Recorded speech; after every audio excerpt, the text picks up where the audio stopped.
Hello, everybody. Good morning, good afternoon, and good evening. So, in the past couple of videos that I've made, I've attempted to explain how the social human homeostatic system works, and I've been really trying to drive home the point that social interactions are as important as feeding and nutrients for the health of your organism. This video in particular is going to focus on the structural and functional changes that occur in your brain after being chronically socially isolated and how that translates into some very dire lifestyle consequences. And again, the whole point of this video is to show you all, yes, social bonding and interactions are so important. Now, in the following video that I'm going to publish next week, I'm going to take a look at what a positive social bond looks like, both subjectively and neurobiologically, and recommendations on how to seek that. So basically, I'm saying this is the last video where I talk about bad things related to social interactions. I'm done with scaring people. But yeah, the consequences are very, very dire. So let's get into it. What is chronic social isolation? To answer that question, we need to answer first, what is social isolation, i.e., what is loneliness? So loneliness is the distress that results from perceived social isolation. The word perceived here is important, and this relates to introversion and extroversion, right? Now, we can know if a person is in a loneliness state by looking at the firing rate, meaning how much dopamine is being fired from the dopamine releasing neurons deep within the dorsal Raphe nucleus. So, if a subject is lonely, we can expect to see a lot of firing from those neurons deep within the DRP. If a subject is socially satiated, then we can see a quieting down of those neurons. So it's being in a state of rapid fire from these neurons deep within the DRP for prolonged periods of time, which can be equated to chronic social isolation.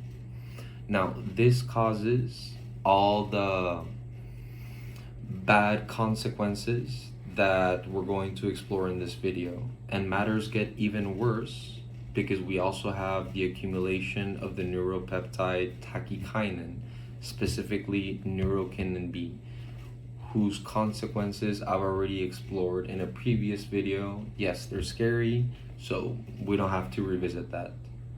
So very basically, acute social isolation is almost somewhat good because it forces you after to go and search out that social interaction, but being chronically socially isolated can cause a lot of bad things, and that's going to be the topic of this video. So all right, so let's get into the changes. In very broad terms, prolonged social isolation leads to increased levels of stress. And since stress is a hormonal response, these hormones, glucocorticoids mainly, cause functional and structural changes to brain structures and body systems. Now, the brain structures affected are the prefrontal cortex, the insula, the amygdala, the ventral striatum, the posterior temporal cortex, but we will only explore until the ventral striatum because that's scary enough. Then the body systems that are affected are the endocrine system, which is the hormonal system, and the immune system. Now, all these aforementioned changes and consequences cause or are the root cause of the greater risk factors that are more palpable to us, like decreased lifespan.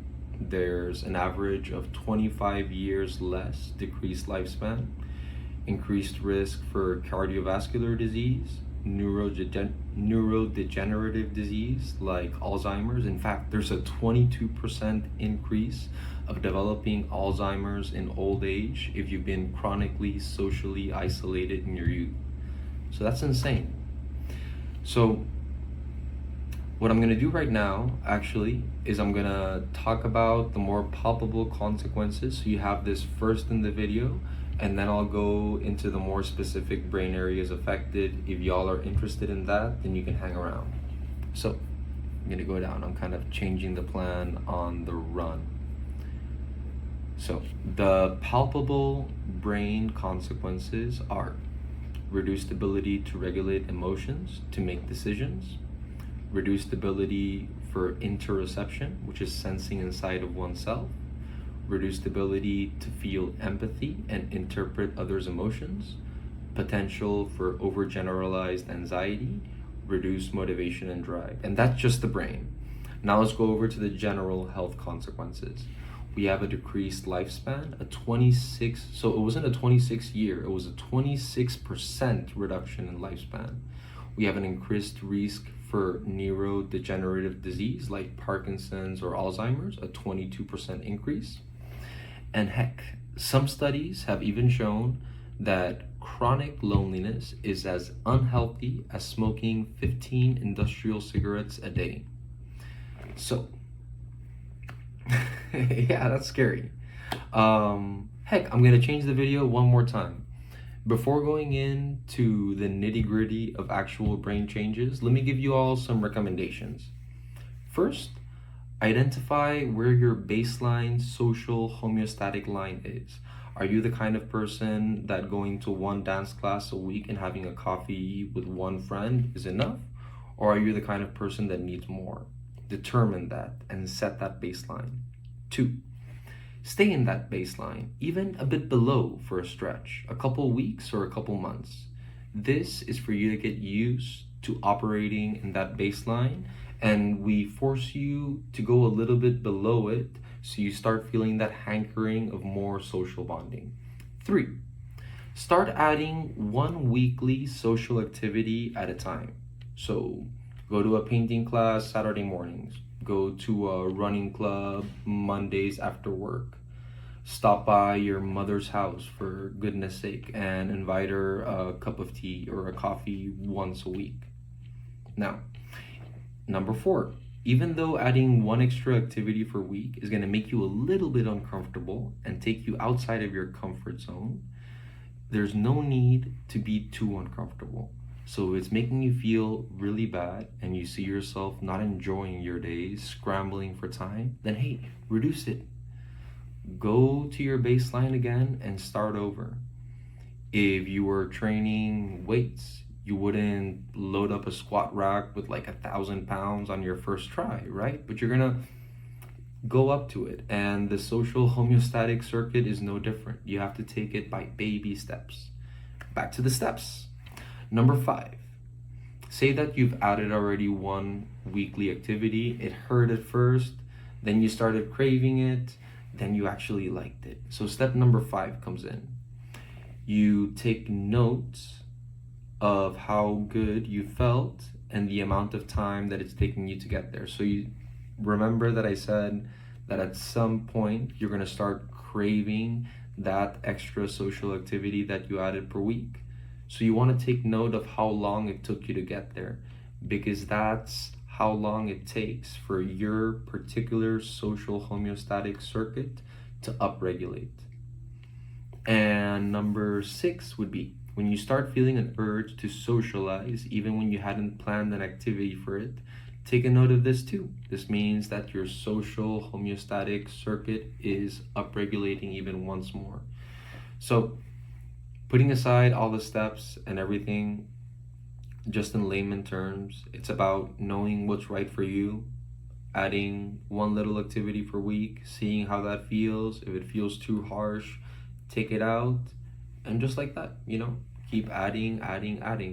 And eventually you're gonna see that your body actually craves those activities. And before you know it, you're going to be connected. You're going to have a support group of people that care about you, that are witnesses to your story, and it'll just be a good deal,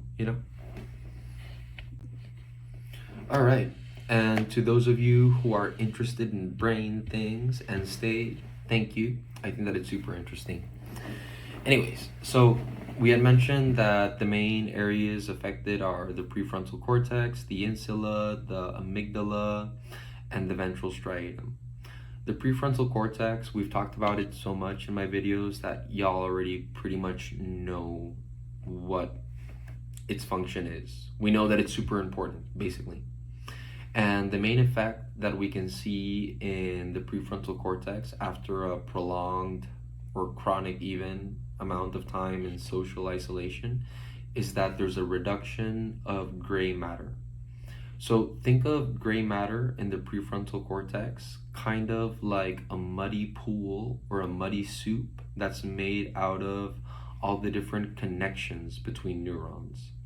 So if there's a reduction in gray matter, then the connection between the neurons isn't going to be as effective, which counts for the functional changes of decreased ability to regulate emotions, because we know that the prefrontal cortex is upstream of top-down emotional regulation and also decision making. We're going to have impaired decision making because the prefrontal cortex is involved in working memory and holding different options in mind, trying to make the best decision. But if there's altered connectivity, then you're not going to be able to hold in mind the different options as effectively as if there were good connectivity. So that's a big thing, yeah. Next, we have the insula. So the insula, what does it do in the brain? So the insula is related to a whole bunch of different functions, but we're going to focus mainly on interoception.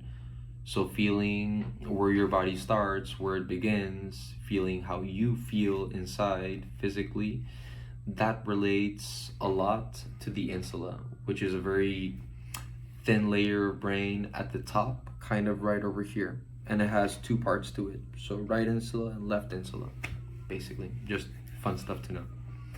It's also involved in interpreting what others think, right? Interpreting others' emotions, their intentions. And what do we have here in the insula? We have also a reduction of gray matter. Gray matter, which as we've established just a minute ago, is the muddy pool that contains all the different connections between neurons. So if we have a reduction of it, then we're going to have a decreased effective functioning.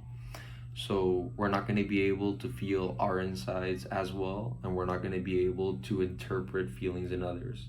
And that feeds into the ability to feel empathy. And empathy is a cornerstone of a positive social interaction. So if we can't feel it, then we won't get those social bond goodies that our brain and body needs. So yeah, it's big effects. Next, we have the amygdala. The amygdala, curiously, the effects of chronic social isolation are also related to gray matter, but not a reduction of it, but an over increase of it, which is kind of crazy. But it has been found in a study performed by Cacioppo in 2009 that there's an increase of gray matter in the amygdala. Now, the amygdala is the part of our brain that assigns meanings to objects, experiences, or different stimuli in our environment. It's not only about, hey, that's bad, let's enact a fear response and get the heck out of here, but it's also about, hey, that's good, I want to get closer to that. And this has also just been discovered recently. And it goes against very common knowledge on like pop neuroscience and stuff. But back to the amygdala. So we have an increase of gray matter, which means better connectivity and better functioning. But it went a little bit too far. So it's over connectivity and over functioning. And this leads to when you see a stimuli that you would have normally qualified as positive, now it's, oh my God, it's positive. But when you see a stimuli that you might have qualified as a little bit scary, now it's, oh my God, it's so scary, let me get away from here. So it's This can feed into developing overgeneralized anxiety, which can keep you further away from people and perpetuate the state of chronic social isolation. So again, real bad stuff. But for me, the worst happens in the structural and functional changes in our ventral striatum. So I've never spoken of this area before in different videos, and I'm just going to go over it very top contour. Just one moment.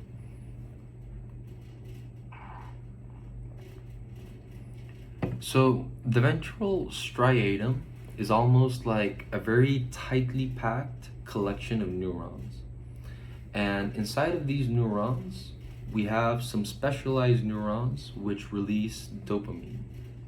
In fact, almost 90% of all the dopamine that we release come from these specialized neurons in the ventral striatum. So, what do we have in the ventral striatum? We have, again, a reduction of gray matter, altered connectivity. Now, what are the consequences of having altered connectivity in the neurons within the ventral striatum? That our reward, our motivation system is all messed up. Let me show you an interesting example of how we can use these dopamine releasing neurons in the ventral striatum, VTA for short. So I did university like many of us. It's not a necessity nowadays, but whatever. So I oftentimes had to study in advance, not even for a test, just study on a Saturday morning to try to advance material. So when I sit down, I open the book and start making notes. This is obviously very difficult, but I still do it. How can I do it? It's because neurobiologically, what's happening is this. I am thinking about my ultimate goal, which is graduating. So imagine this ultimate goal, which is graduating, as an image, say like a graduation cap. Now, imagine that I have this image right here behind my skull, okay? This image formed in the prefrontal cortex, which neurobiologically is called a dispositional representation, has connections to the ventral striatum, to the VTA. The image of me graduating generates dopamine from the neurons deep within the ventral striatum, and it causes me to mobilize, open the book, and start making a summary, even though I won't have any reward in the moment, So this is a process called temporal discounting, if I'm not mistaken. And if I'm not mistaken, human beings are the only ones that can do this.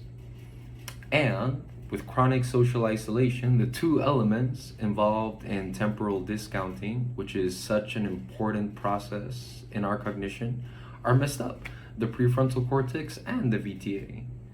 So, yes, those are the more brain-related consequences that are as scary as the more palpable consequences that I mentioned at the beginning of the video. So, like I said in my recommendations, know what's right for you. Add one activity per week.